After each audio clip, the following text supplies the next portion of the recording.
What's going on, everyone, and thanks for joining me for another great conversation. As always, I appreciate you guys. Imagine this for 1 second for me. Imagine having to stand in front of 300 or 500 people to play music. Imagine being able to do this from the age of 8. Imagine having to work with family members all the time and be able to not fight with them and function properly. That's all stuff that my next 3 guests have been able to do over their young career. I introduce to you the talented Jules, Edmi, and Finn from the band Circus Trees.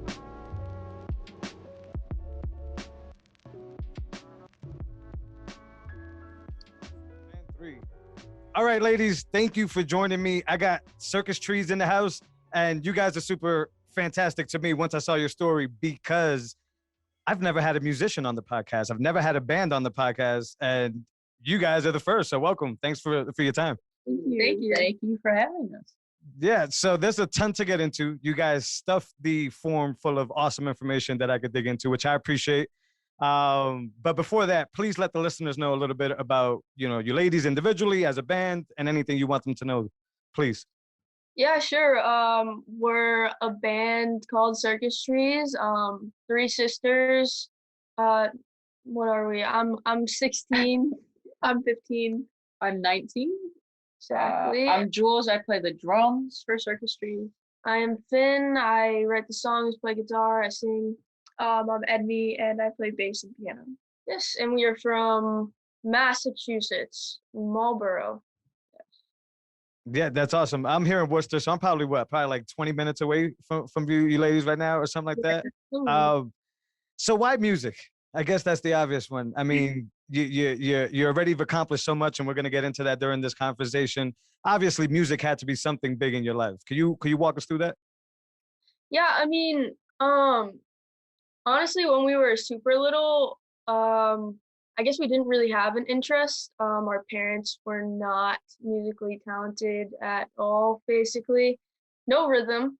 But at some point, our older brother just decided to pick up an instrument, which we thought was pretty weird, but we decided to join him, and we kind of all just picked up different instruments and just, felt the connection. Yeah.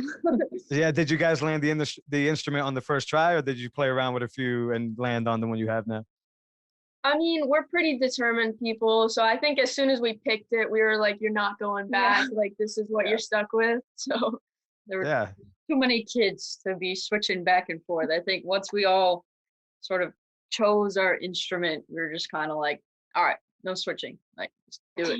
Yeah. I'm gonna be biased right here off the beginning. I love drummers. Yes, and I just think there's something really badass about a drummer that could go hard. But that's just me. I just wanted to get that out there. So you explained to me that the genre that you guys specialize in is post-rock and shoegaze. I've never heard of this. Can you explain what this is? Yeah, it's sort of an underground genre. Okay. I guess to just like describe post-rock, it usually doesn't have vocals, and it's what is it? It's almost sad. Orchestral, like it's heavy, and like shoegaze explains it really well. I know we can't obviously be at shows now, but when we were playing shows and even just attending shows and supporting, this type of music really just has you, kind of like hands in pocket, like head swaying, like really just looking down at the floor or your shoes and really just being in that moment and actually legitimately feeling the music, Yeah. So it's a vibe, is what it sounds like. Yeah. That heavy stuff, that's basically what we make. Yeah. I love that. By the way, if the fact that I don't understand it, I'm 34, so I consider myself old. So it's just one of those things where it's not that it's wrong or anything like that. It's just I have no idea. I'm probably outdated. I don't have my ear to the ground. I'm just excited in music. So when I was around your guys' age, I tried to be a rapper. And I worked on a lot of music, and I was always into poetry in school and stuff like that. So I figured that's the best transition. And I don't know, I never wanted to be like, ironic that I'm in front of a camera now, but I never wanted to be like in front of the camera. And I realized very early on that you kind of needed to be popular to be successful at the time. Yeah. And I was never the guy. This was the time when the rappers had like the big chains on and they were like, had the cars. And I was the complete opposite. I was just the guy that was like, well, I like a hoodie and I like to rhyme words together. So my whole reason for that is basically I understand how difficult it is to write a song. So I want to get into the writing process because I've never been able to ask a band, how do you, fulfill each other's creative passion, but not fight? Does that make sense? Like, how do you write songs that everybody likes? And is that an easy, can you walk us through that? I mean, it's definitely, different for every band and every artist, but I think we've definitely gotten it down.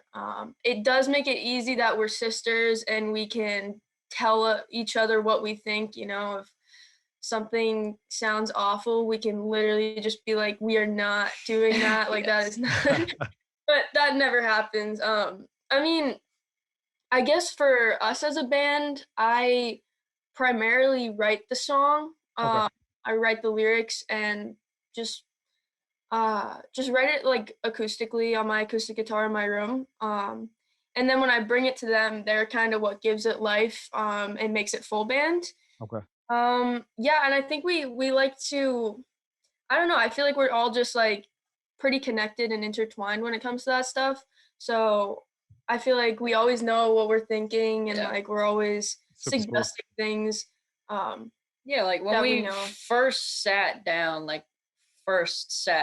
to try to do something on our own as a trio, we didn't necessarily jump into it and with the mindset of, yeah, this is going to be post-rock. This song's going to be 8 minutes long. It's going to be, XYZ following like a specific formula. I think we just sat down.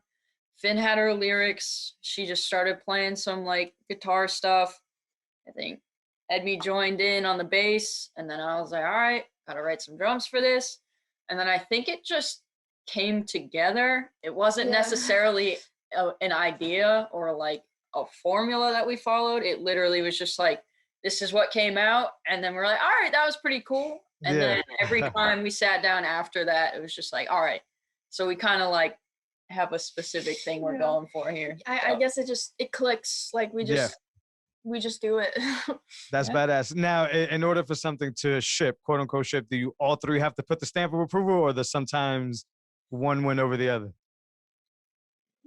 We like to keep it pretty even. I know that there are some times where we'll fight, just obviously. Yeah. Siblings. Siblings, yeah. So I mean, it can be tough sometimes. But I think at the end of the day, the music, I hate to say the music brings us together because that's a cliche, but it's true. I know I had a dilemma with one of our songs that kind of sounded the same as a different song. We're like, I don't know. And we kind of sat on it for months. And I think we actually, that song ended up on our latest release, Delusions. And so I think it's just like one of those, we're very mature in our mindsets, I feel. And if we have a problem, we don't necessarily fight. We're like aggressive about it. And we kind of like come together at the end of the day. And we're just like, you know what?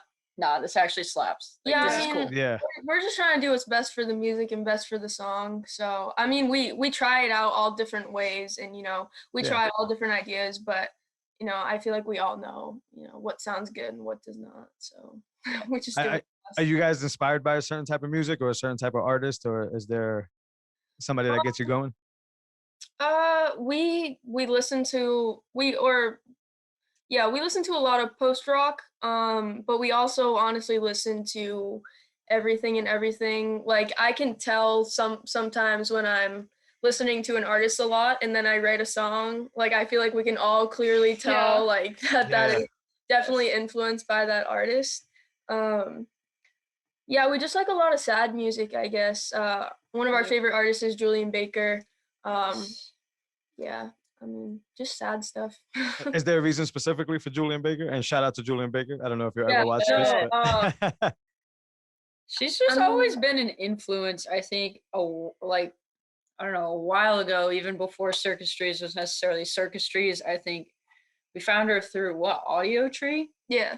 and it was kind of just her and her guitar after she had already been with the band. It was just like her guitar, maybe even some keys, but like it was just her, and she was just writing this really like painful, emotional, gut-wrenching kind raw of music.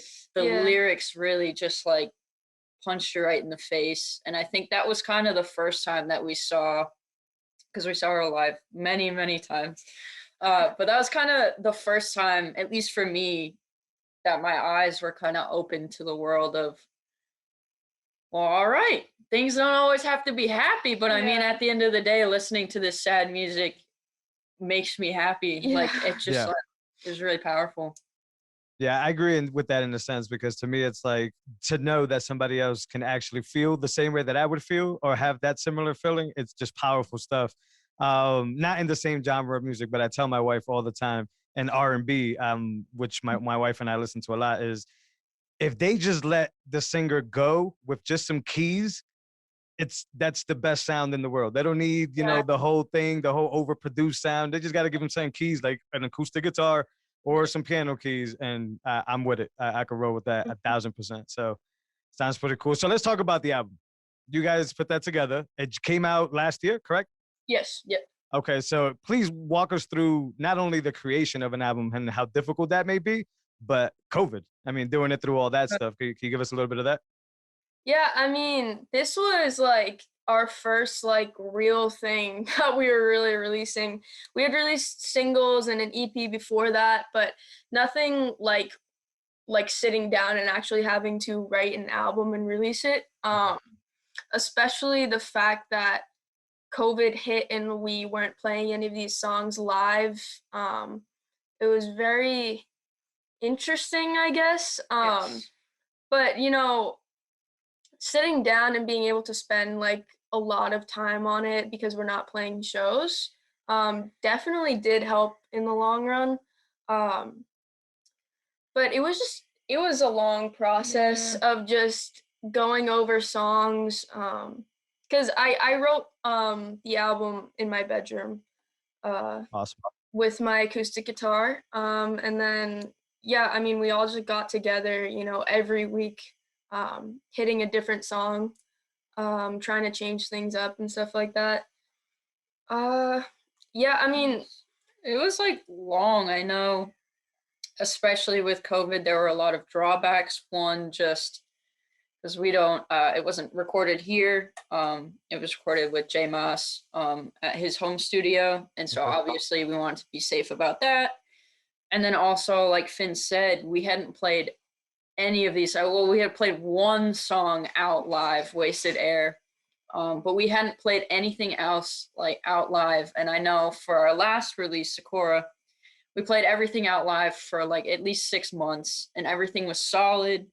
And I know like the process that I go through, at least I'll write a drum part for a song and I'll like go on it. And then like 2 months later, after recording it or after playing it for so long, I'm just like, that's garbage. Like, like I need to redo that. Yeah. And I'll end up redoing it until I like really like it and I'm able to just play it out how I want to play it out.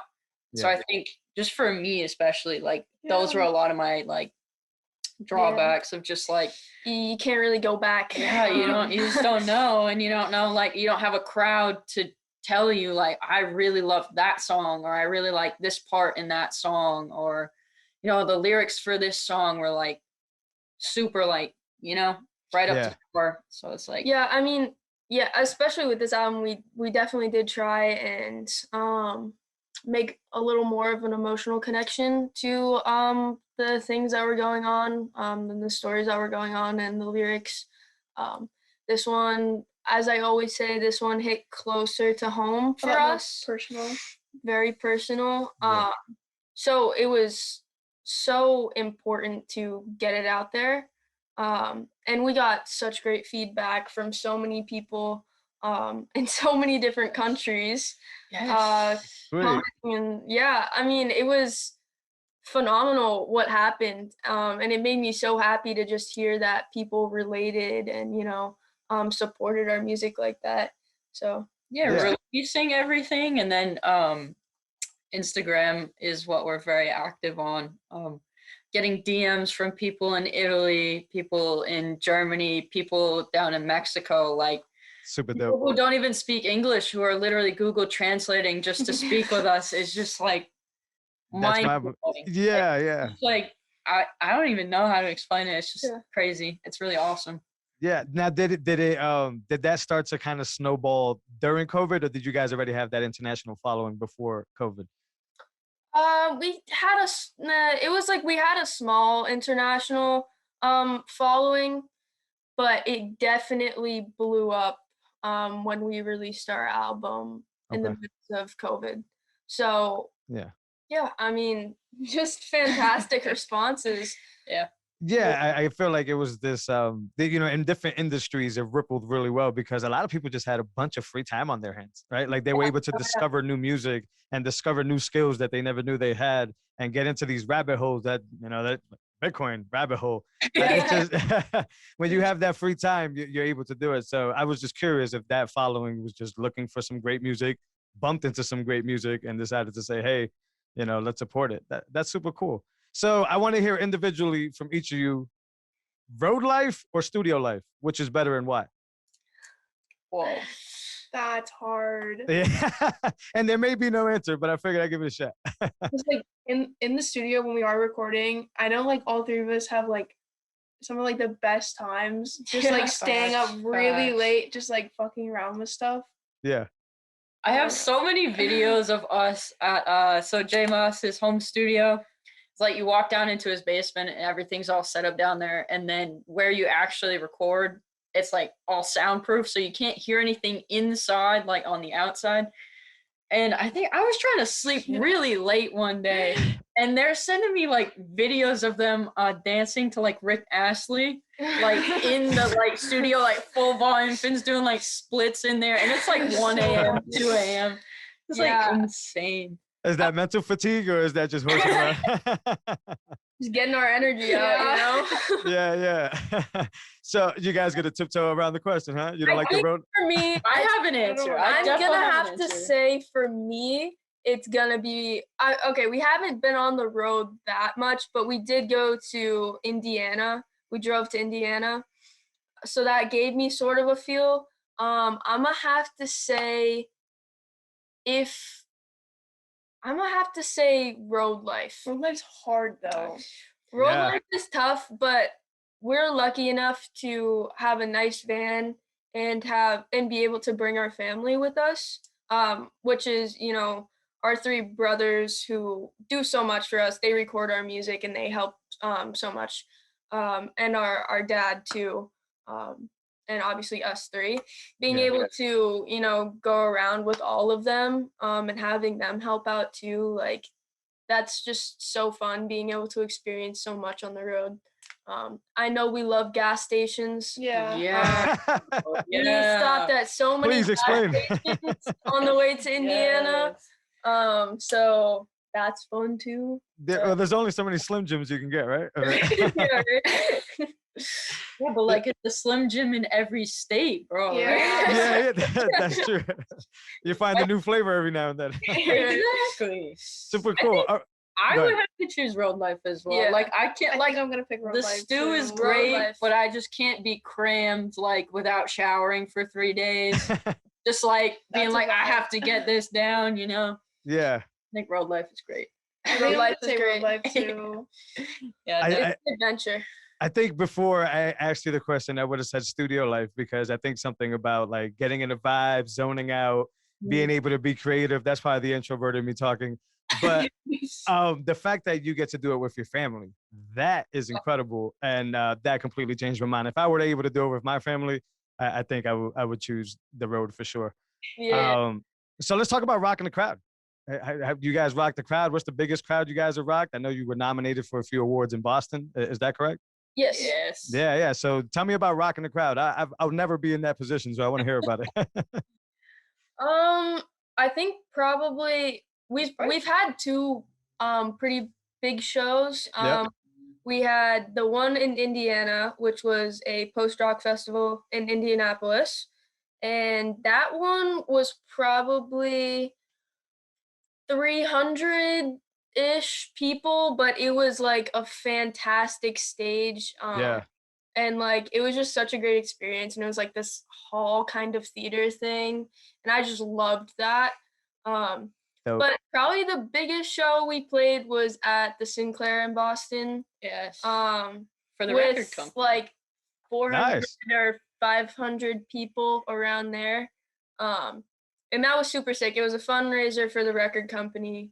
You know, we love Matt is Matt great. there. He's always so supported us. I know our first single that we ever released and recorded, Impermanence. We don't have to talk about that one. But Yeah. No, you don't want to talk about that one? it's so crusty. It's just I'm sure it's fantastic, but okay, I respect it. yeah, that was recorded at the record company with Vanessa Silverman and Carissa Johnson, who they are amazing. We are very lucky to be able to call them friends. They're amazing musicians. yeah. But yeah, that show at the Sinclair was fantastic. Like, huge. I loved it. I just got an adrenaline rush. I just stuttered, but yeah, it's all good.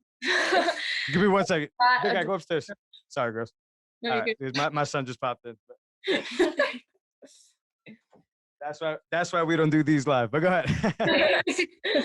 Yeah. So the Sinclair in Boston. All right. And now I want you to run me through that feeling of going in front of 400, 500 people. I mean, is it, you know, gut wrenching, like you got to go puke, or is it more like exhilarating, like you're ready to kill it? Like both. Yeah. Setting up for it is like I like could shaking puke everywhere, but also like you're trying to keep like the look cool in front of everybody. Yeah. Don't look at anybody. Like, you know, just set up and you'll be fine. But it's like once that first note hits, everything's just like a wash. Yeah, I'm definitely It's just, fine like, until insane. like mid set, and then I'm like, oh my god, we're like actually playing this, and then I get like really scared. I just I like to act really cool. But you'll notice, like, if you watch close in front of a big crowd, I like literally shake. Like I'm literally shaking the whole time. I can't even look at people. But I love it. It was a big stage too. So I was just out there, just like looking at the crowd, like walking up, walking back. I had so much space. I was just like doing whatever I wanted. It was just so much fun. But as soon as we started the music, it was just adrenaline, and I had such a great time playing. Yeah, I think the best part about being the drummer is that nobody's necessarily looking at you. So if I look at people, they're going to be looking at Finn and Edme, and it's just like seeing the just awe in their face, and they're just like their jaws on the floor as they're just like looking up at Finn, like screaming and singing into the microphone, like ripping through the amps and the cabs and everything, and just watching Egg just like doing her thing over on, you know, the right side of me. It's just like, whoa. It's just like, I have to be taken back. It's like, it's I don't know. It's like, I'm not even playing. It's like I'm watching, you know, it's like, it's super cool. Yeah. Does it get better with repetition? Like the more shows you do, the easier, or is it always gut wrenching every time? I think it gets a little easier. It definitely gets easier. Like I think just, you know, the bigger the crowd, the worse it is, obviously. But you know, we are definitely used to playing out live with a bit of a smaller crowd. So I feel pretty comfortable with that. But it's when we start to get to that level that it hurts a little. Yeah.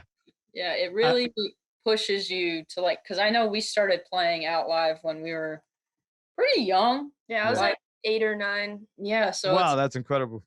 Yeah, it's really, you can't just hold yourself back because you might be a little shy and a little nervous and a little anxious. Like obviously, you know, we all deal with that stuff, but it's like I almost appreciate that we were kind of like throwing ourselves into it, because like now, like me being 19, I would never do that.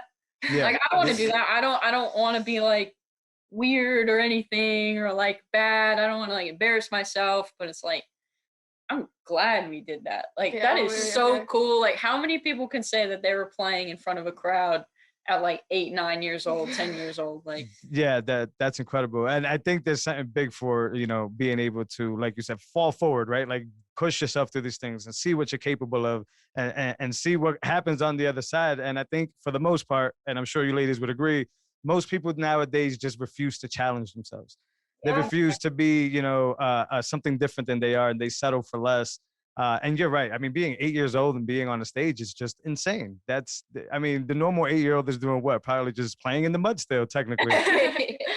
Yeah, that's incredible. I always think about the being in front of the crowd thing as like the Eminem and the 8 Mile, right? Where it's like, let me just throw up in the bathroom really fast. And once I puke, I'll be out there ready to kill it. Yeah. yes. Yeah. So, all right. So you guys just dropped an album, Delusions, correct?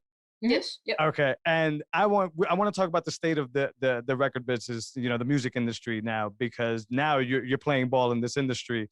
How do you feel the state of it is nowadays with streaming versus album sales? You guys are doing a vinyl or did a vinyl. What's the strategy, if you guys can talk a little bit about which way you should specialize in this? Is streaming? Is it album sales? Can you talk about that a bit? I mean, obviously we're gonna get the most money from selling something physical like a vinyl, because we can actually control how much money we're getting for that. Um, it's streaming is really tough, but that's music these days. Yeah. No one really buys music. You just stream it. Spotify is obviously the big one. Yes. I think we definitely do our best to try and, promote on Instagram. We try to make our Spotify look super good, super professional. Same with Instagram too, to try and just get people over there to get streams. But I think, in the music industry, if it's hard to pull in streams, especially a band like us, not as big. So we definitely have to not rely on that as income. Okay. And so we more rely on something like vinyl sales. Our music is up on Bandcamp, so people do buy that occasionally. Yeah. We make t-shirts and stuff like that. And yeah, it's mainly merchandise. But Right. fun fact, we actually were not going to release this vinyl for this album. Our last EP, we decided to make vinyl because we thought that would be super cool, and we did, and it was fantastic. We loved it, but it was expensive, obviously. I bet, yeah. So for this album, we were like, we're not gonna do vinyl this time. We'll do vinyl later, on a different album or something like that. Yeah. And we released the album. And within 2 weeks, people were messaging us hey, when is this getting on vinyl? When are you putting this on vinyl? Just so many people just flooding messages of just people asking when can they pre-order it? When can they do this? When can they do that? So we basically put up a poll or something on Instagram, and we were hey, are you who's gonna pre-order our album or who's gonna buy our album? Yeah. And yeah, we got a lot of responses. A lot of people wanted to buy vinyl, so we ended up, ordering a fat batch of vinyl for the album. But I mean, it kind of took off when we got the vinyl. A lot of people pre-ordered, which was fantastic. Helped us with the cost. Yeah. But we are shipping. We continue shipping vinyl to Germany this day. To this day, we're still shipping vinyl to Germany. We actually have a German distributor out there because there's so many European orders. He is actually distributing all the vinyl to Germany and most of Europe. Yeah.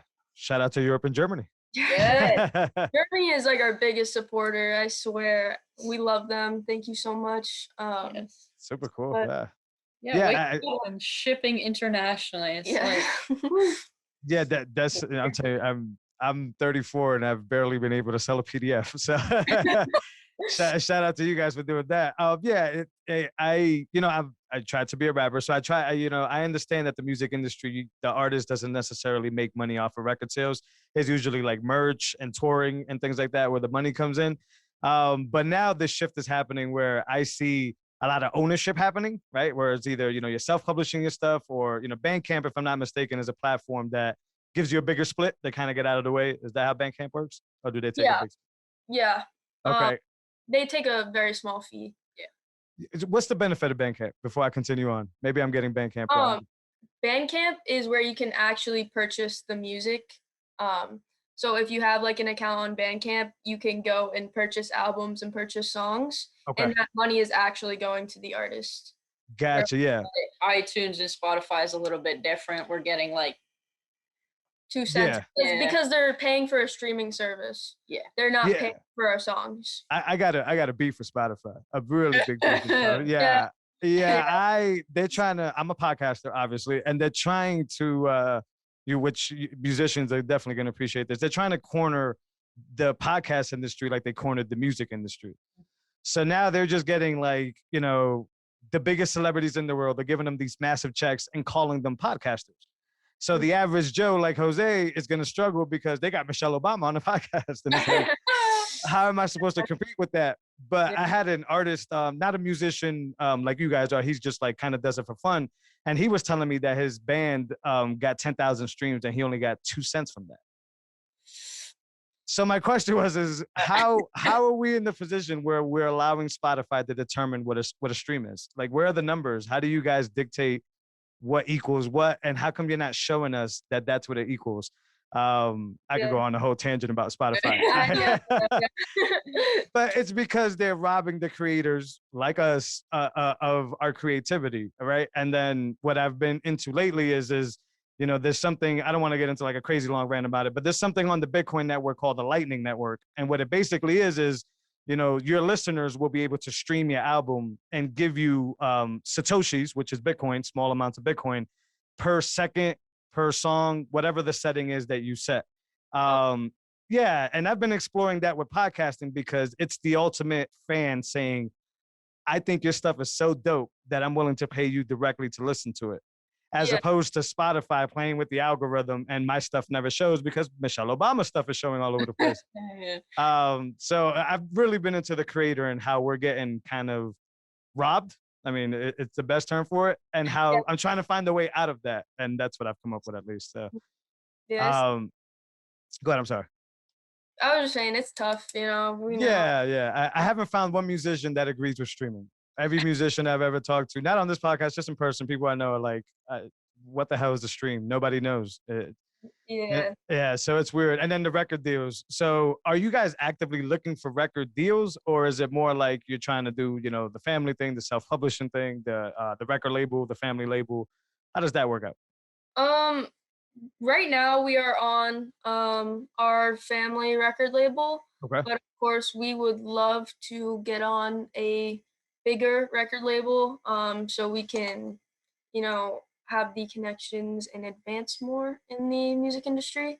Yeah. We're just basically on our family record label right now. We have booking agents actually that we just got recently. And they're super great and super helpful. Obviously they can't do a lot right now because there's no shows. Right. But they've been super great and super helpful.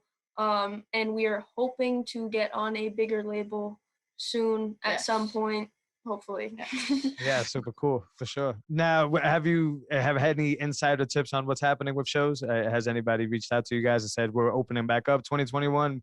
What are you guys looking at this year? We've heard like a bunch of different things. I know like the majority of the people that we follow are hoping for like later 2021 to kind of like starting things. Okay. Maybe even early 2022. I think right now there is actually 2021 fall 2021 European tours booked for bigger bands. Okay. That is what I've heard. I've seen it. And bands like Caspian that we were going to play with before the pandemic hit, they're going on a fall 2021 European tour, I believe. Okay. So that's what's happening for bigger bands. They are figuring out a way to do something like that.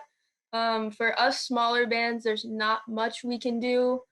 Um, it's something like music venues can have half their capacity up to 500 people, I Yeah. believe, which is fantastic. So, things can start back up. But, for smaller bands like us, it's looking like probably fall, probably end of 2021, we could get started. Outdoor shows are a thing though. Outdoor shows are starting back up, so maybe we'll play an outdoor show. I don't know. Got you. Yeah.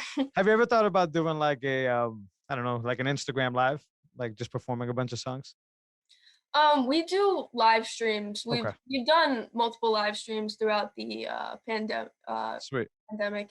So Actually, yeah, I think I did see the live stream tab on your profile. Yep. Okay. Cool. yeah, I think a couple weeks ago we were on a live stream. For Actually, once, right? yeah, in this house we actually do live sessions. Okay. So we have, all the audio equipment and cameras and everything. So we actually record sessions for all of the bands in this house on the label, and other bands. We do like live stream shows here on the label as well. Sweet. But Staying active. yeah, trying our best. Yeah, I love it. Now, has anything like have you ever thought about doing like a now that you said other bands like a versus? You guys know what versus is, right? Have you seen versus on it started on Instagram, now it's on Triller.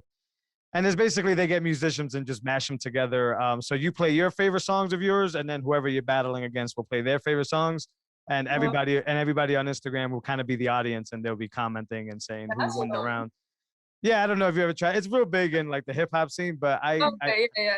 I think it'd be really cool with bands. I mean, usually it's just one person there.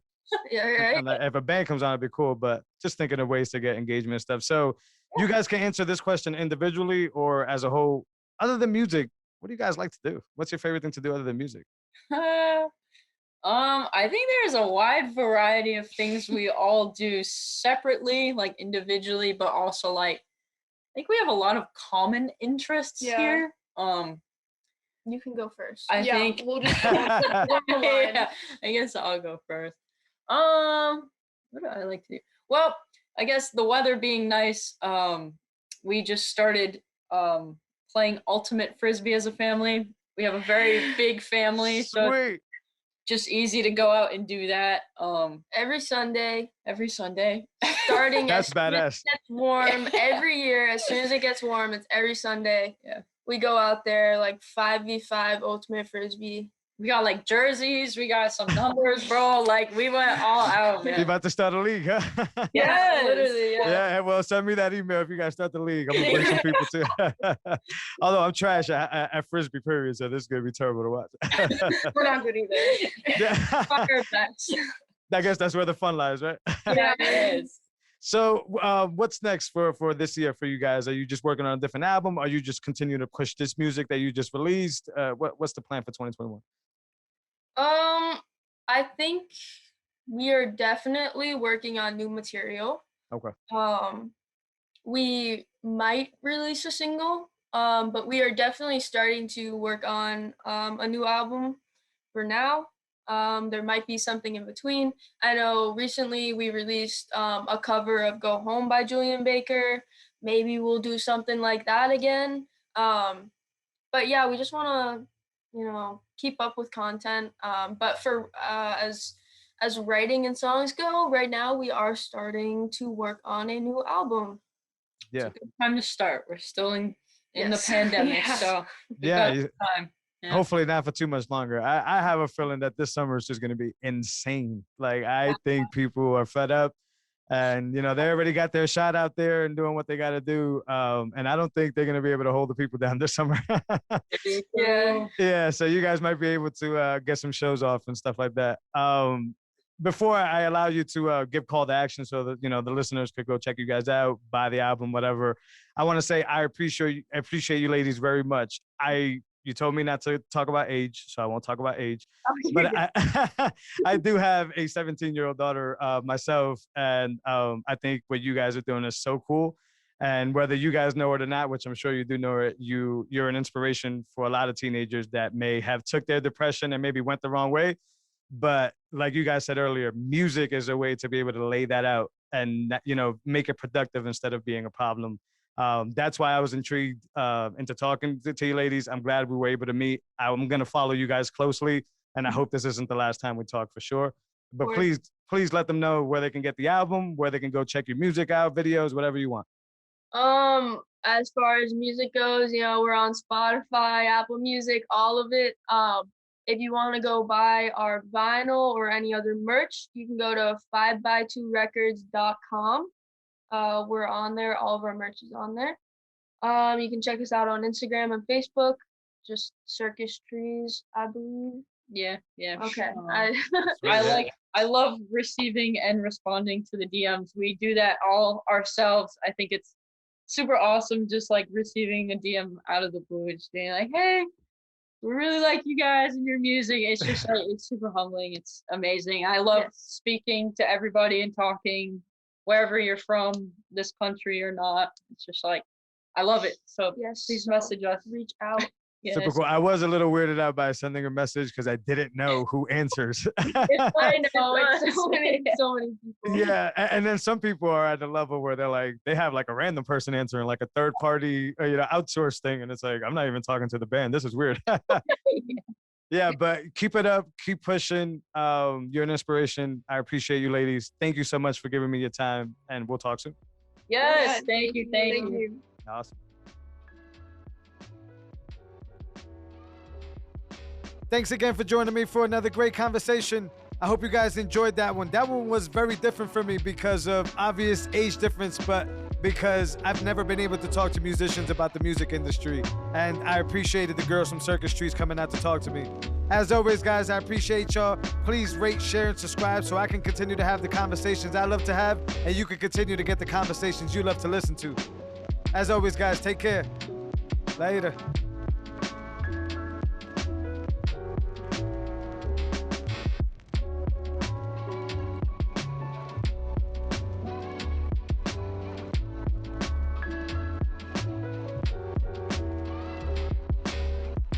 The Jose Burgos podcast was brought to you by the great and mighty Spotlight Coalition. For more information and other podcasts, head to spotlightcoalition.com/podcasts.